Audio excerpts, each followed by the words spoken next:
Assalamualaikum warahmatullahi wabarakatuh. Perkenalkan, nama saya Ivan Rizky Darmawan dari program studi manajemen. Di sini saya akan mempresentasikan hasil tugas yang telah diberikan mengenai topik energi terbarukan dalam perkuliahan pembangunan berkelanjutan. Pada pembahasan kali ini, saya akan sedikit menjelaskan tentang pemanfaatan energi panas bumi atau geotermal pada pembangkit listrik. Pertama, sedikit mengenai apa itu energi. Energi adalah suatu hal yang tak bisa dipungkiri dari keseharian hidup manusia, karena hampir seluruh aktivitas yang dijalankan akan memerlukan sumber daya, baik yang terbarukan ataupun tidak. Energi terbarukan merupakan salah satu bentuk energi alternatif yang bisa dipakai sebagai energi utama untuk hidup sehari-hari. Salah satu energi terbarukan yang penting bagi sumber daya dan kebutuhan kehidupan adalah geothermal energi atau panas bumi. Sedikit penjelasan tentang geothermal energi atau energi panas bumi, yakni sebuah energi panas yang terdapat dan terbentuk di dalam kerak bumi.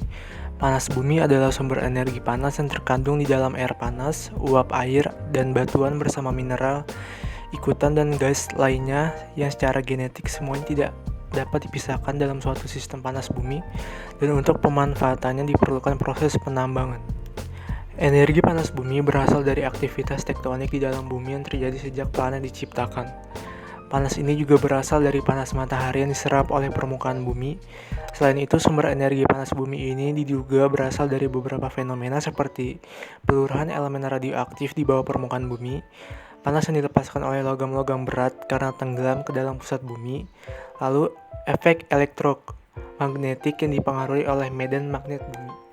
Beberapa pemanfaatan dari panas bumi seperti sebagai pembangkit listrik, yakni dengan cara yang dilakukan untuk mendapatkan energi panas bumi, memompa air ke dalam bumi, kemudian panas dari bumi akan menciptakan uap. Uap tersebut akan digunakan untuk menggerakkan turbin untuk berbagai keperluan, salah satunya produksi listrik. Cairan kemudian dikembalikan lagi ke dalam bumi untuk dipompa lagi ke atas dalam bentuk uap. Siklus ini terjadi secara terus-menerus. Meskipun pada awalnya membutuhkan biaya yang mahal, namun biaya operasionalnya akan lebih rendah daripada pembangkit listrik dari bahan bakar fosil. Selain untuk pembangkit listrik, energi geotermal atau panas bumi digunakan juga untuk pompa pemanas, rumah kaca untuk tanaman, kebutuhan industri, pemanas ruangan, hingga alat mandi.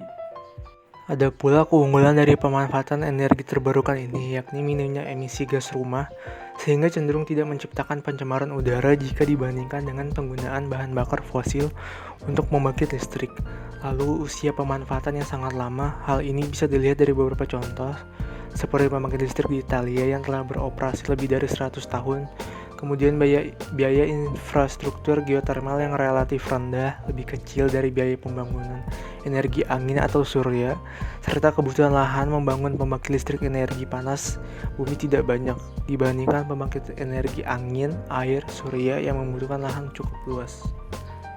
Beberapa negara maju juga melakukan pemanfaatan energi dari panas bumi sebagai pembangkit listrik. Contohnya yaitu negara Italia. Negara tersebut merupakan negara dengan kapasitas pembangkit listrik tenaga panas bumi terbesar ke-6 di dunia. Terdapat 33 pembangkit panas bumi aktif dengan total kapasitas 772 MW. Semua pembangkit listrik tersebut berada di Grosseto, Pisa, dan Siena.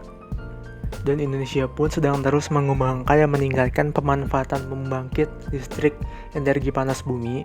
Tenaga panas bumi di Indonesia merupakan sumber energi terbarukan yang semakin signifikan. Sebagai hasil dari geologi vulkaniknya, sering dilaporkan bahwa Indonesia memiliki 40% potensi sumber daya panas bumi di dunia, diperkirakan mencapai 28.000 MW. Salah satu kota yang menjadi pengembangan pembangkit listrik tenaga panas bumi berada di Sarula, Sumatera Utara, dengan kapasitas bersih 330 MW yang terjamin 30 tahun, cukup untuk menyediakan listrik pada 330.000 rumah. Sekian dari presentasi yang bisa saya sampaikan. Bila ada kekurangan dan salah kata, mohon dimaafkan. Terima kasih.